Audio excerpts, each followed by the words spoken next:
Онлайн банкте ЖШС үшін 300 миллион теңгеге дейін бизнес кредитті онлайн қалай ресімдеуге болады? Басты бетте ресімдеуге өту батырмасын басыңыз. Кредиттің сомасын енгізіңіз. Мерзімін көрсетіңіз.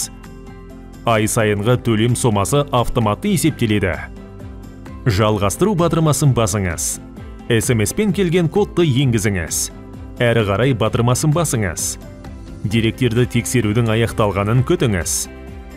Құттықтаймыз, сіздің өтініміңіз мақұлданды. Қажет болғанда сомасы мен мерзімін түзетіңіз.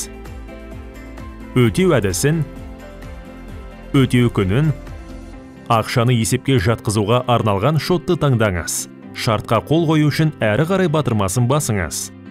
Компанияның бірінші басшысы ЭЦК-ның көмегімен шартқа қол қойыңыз.